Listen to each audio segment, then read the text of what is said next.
자네, 인생에서 진짜 중요한 게 뭔지 아는가? 돈, 명예 둘 다 아니다. 그건 다 잠시 빌려 쓰는 것이다. 정말 중요한 건 살아온 길에서 남에게 어떤 울림을 주었는가 하는 거다. 오늘 내가 들려줄 이야기는 내가 평생 걸어온 길에서 건져 올린 깨달음이다. 이 이야기를 놓치면 자네가 앞으로 살아갈 날들 속에서 같은 실수를 반복할 수도 있다. 그러니 5분만, 아니, 조금 더 시간을 내어 내 말을 끝까지 들어주길 바란다.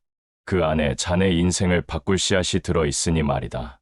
나는 평생을 검소하게 살았다. 회장이 되어도 값비싼 양복보다 낡은 작업복을 입고 현장에 섰다. 왜냐고? 사무실 책상에서는 진짜 문제가 보이지 않기 때문이다. 기름 냄새, 철 냄새, 땀 냄새가 배어있는 그 현장에서만 답을 찾을 수 있었기 때문이다. 직원 식당에 가면 나는 늘 똑같은 밥을 먹었다. 내가 특별 대우를 받으면 직원들이 위축되기 때문이다. 사람은 위에서부터 솔선수범해야 한다. 윗사람이 사치하면 아랫사람도 따라한다. 결국 회사는 무너진다. 어느 날 신입 직원이 내게 물었다. 저분이 정말 회장님이 맞습니까? 작업복 차림의 나를 그저 기술자로 본 거다. 나는 웃으며 이렇게 답했다. 회장도 사람이네. 늘 양복만 입고 다닐 이유가 없지 않나. 그 순간 직원의 얼굴에 놀라움과 존경이 동시에 스쳤다. 사람은 옷으로 평가받는 게 아니다. 어떻게 행동하느냐. 그게 곧 진짜 값어치다. 나는 황해도에서 태어났다. 지금은 갈 수 없는 북녘 땅이다. 세월이 흘러도 그리움은 사라지지 않았다. 1998년 나는 솥대를 몰고 고향을 찾았다. 북한 땅을 밟는 순간 눈물이 왈칵 쏟아졌다. 그토록 보고 싶던 산천. 그러나 체제는 달랐다. 같은 민족이 둘로 갈라져 있는 현실이 가슴을 찔렀다. 그때 나는 다짐했다. 무슨 수를 써서라도 길을 열어야 한다. 비록 작은 물길이라도 트이면 언젠가 강물이 될 것이다. 그래서 금강산 관광을 추진했다. 많은 이가 반대했다. 회장님, 위험합니다. 돈이 안 됩니다. 하지만 나는 고개를 저었다. 돈이 목적이 아니었다. 끊어진 혈맥을 잇는 것, 그것이 나의 소망이었다. 북녘 동포들과 마주 앉아 밥을 먹으며 나는 다시 확인했다. 우리는 하나라는 사실을. 핏줄도 같고 말도 같고 마음도 같다. 다만 체제만 다를 뿐이었다. 1990년대 나는 현대를 개인 능력 하나에 의존하는 회사가 아니라 전문 경영인들이 함께 이끄는 기업으로 만들고자 했다. 왜냐고? 큰 배는 선장 혼자 젓는 노로는 앞으로 나아갈 수 없기 때문이다. 많은 사람이 자기 자리에서 노를 저어야 파도가 와도 버틸 수 있다. 나는 미래를 내다보았다. 정보통신, 바이오, 신소재. 당시엔 생소했지만 반드시 다가올 산업이라고 판단했다. 한 젊은 임원이 내게 물었다. 사장님, 요즘 인터넷이 뜬다는데 우리도 해야 합니까? 나는 솔직히 인터넷이 뭔지도 몰랐다. 하지만 이렇게 말했다. 젊은 사람들이 열광하는 것이라면 반드시 이유가 있는 법이지. 모르면 배워서라도 해보세. 그 결정이 현대를 미래로 이끄는 발판이 될 줄은 그때는 아무도 몰랐다. 모르는 것을 두려워 말고 새로운 것을 마주하면 일단 시도해보거라. 실패하더라도 배움이 남는다. 지도조차 하지 않으면 아무것도 남지 않는다. 특히 나는 중국을 주목했다. 21세기는 중국의 시대가 된다. 이 예견은 내 가슴 속에 오래전부터 자리 잡고 있었다. 그래서 일찍부터 중국 진출을 준비했다. 사람들은 의아해했다. 왜 하필 중국입니까? 나는 단호히 말했다. 사람이 많은 곳에는 시장이 있고 시장이 있는 곳에는 기회가 있다. 머뭇거리면 남이 다 차지한다. 늦기 전에 먼저 가야 한다. 이제 나이가 70을 넘어서면서 내 마음은 조금 달라졌다. 개인의 욕심보다 국가와 민족을 위해 무엇을 할 수 있을까? 고민이 깊어졌다. 그 중 하나가 통일 사업이었다. 분단된 조국이 하나가 되는 것을 보는 것. 그것이 내 마지막 소망이었다. 나는 살아있는 동안 통일을 보지 못했다. 하지만 금강산 관광으로 첫걸음을 뗀 것만으로도 다행이라 생각한다. 또 다른 소망은 현대가 진정한 글로벌 기업이 되는 것이었다. 단순히 덩치만 큰 회사가 아니라 세계 어디서나 존경받는 기업, 규모보다 품격이 우선이다. 나는 그 길을 후배들에게 맡기고 싶었다. 내가 이른을 넘어서서 가장 많이 하는 생각이 무엇인지 아는가? 바로 내가 떠난 뒤 이 나라와 이 기업이 어떻게 나아갈 것인가 하는 것이네. 내 한 몸의 성공은 잠깐의 영광일 뿐이다.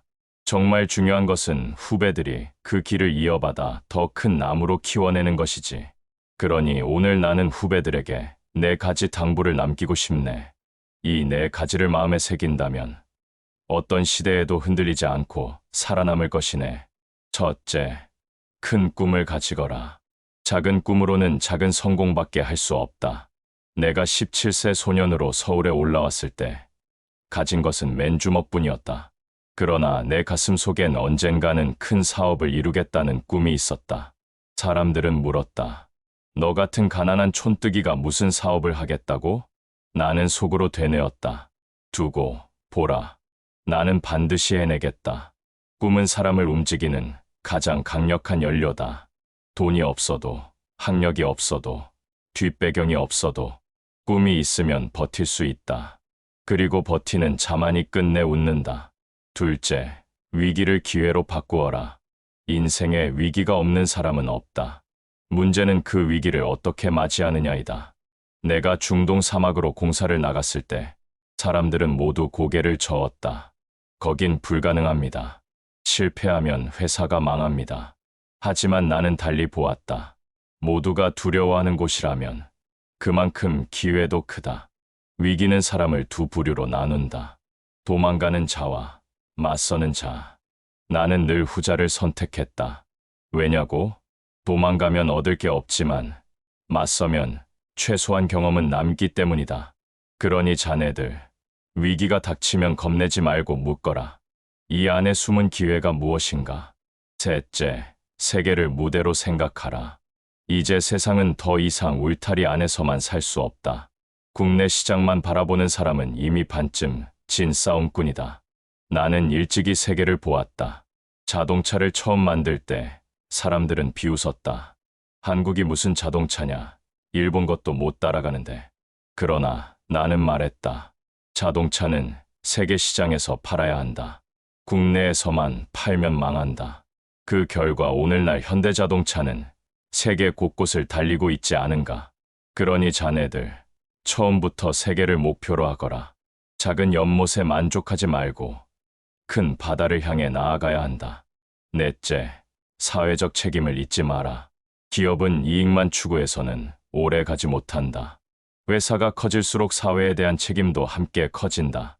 내가 평생 붙잡고 살아온 철학이 하나 있다. 개인의 성공보다 국가의 발전이 먼저다. 중동에서 벌어들인 외화, 자동차 수출로 들어온 달러, 조선업으로 얻은 명성, 이 모든 것이 결국 대한민국의 위상을 높이는 데 기여해야 했다. 나는 자랑스러웠다. 왜냐하면 내가 이룬 것은 개인의 부가 아니라 후배 기업인들이 더 쉽게 세계로 나아갈 수 있는 발판이 되었기 때문이다. 그래서 나는 늘 말했다. 기업은 사회의 나무다. 뿌리를 사회에 두지 않으면 언젠가 쓰러진다. 후배들이여, 아무리 성공해도 이 사실을 잊지 말거라. 그대가 얻은 이익은 반드시 사회로 되돌려야 한다. 나는 지금도 새로운 꿈을 꾼다. 언젠가 통일된 조국에서 남과 북이 함께 손을 잡는 모습을, 북의 자원과 남의 기술이 만나면 세계 그 어떤 나라보다 강한 힘을 가질 것이다. 그리고 현대가 단순한 제조업을 넘어 인공지능, 로봇, 우주, 항공 같은 미래 산업에서도 선도자가 되기를 바란다. 내 나이 70이 넘어도 나는 여전히 꿈꾼다. 자네들, 이 말을 명심하거라. 나이는 꿈을 막지 못한다. 꿈을 잃는 순간이 진짜 노년이다. 사람들은 종종 나에게 묻는다. 회장님, 성공의 비결이 무엇입니까? 나는 늘 이렇게 대답한다. 비결 같은 건 없다. 대신 몇 가지 원칙은 있다. 그 원칙을 오늘 자네들에게 남기고 싶다. 이 말을 가슴에 새긴다면 자네 인생의 실패가 오히려 성공의 발판이 될 것이다. 첫째, 실패를 두려워하지 마라. 나는 평생 수없이 실패했다. 처음 시작한 아도 서비스가 망해 빚더미에 앉았을 때도 있었다. 해외 공사에서 손해를 본 적도 있었다. 그러나 그때마다 나는 이렇게 말했다. 이 실패가 내 발목을 잡는 것이 아니라 내 다리를 더 튼튼하게 만드는 것이다. 실패는 누구나 겪는다.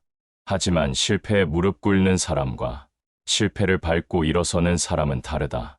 나는 후자를 선택했다. 자네들도 그렇게 해야 한다. 시작이 반이다라는 말이 있다. 머릿속에서만 굴리는 꿈은 아무 소용없다. 일단 시작하라. 부족한 것은 하면서 배우면 된다. 나도 그렇게 살아왔다. 둘째, 현장에 답이 있다. 사무실에 앉아서는 진짜 문제를 알 수 없다. 나는 늘 현장으로 갔다. 철판을 두드리는 소리, 용접 불꽃이 튀는 소리. 그 속에 해답이 숨어 있었다.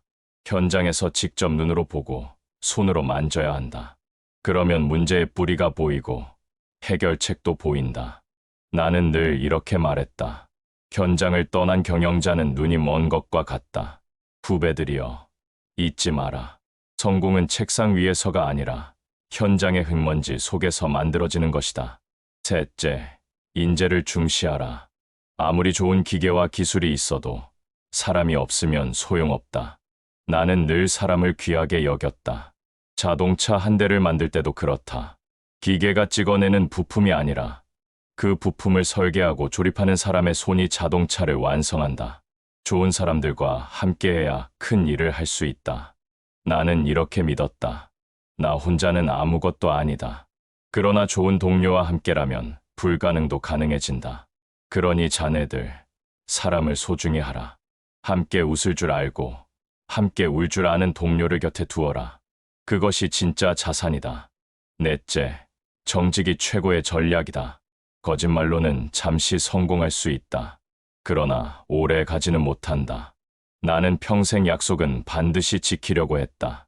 사람들이 나를 믿을 수 있어야 큰 사업도 맡길 수 있기 때문이다.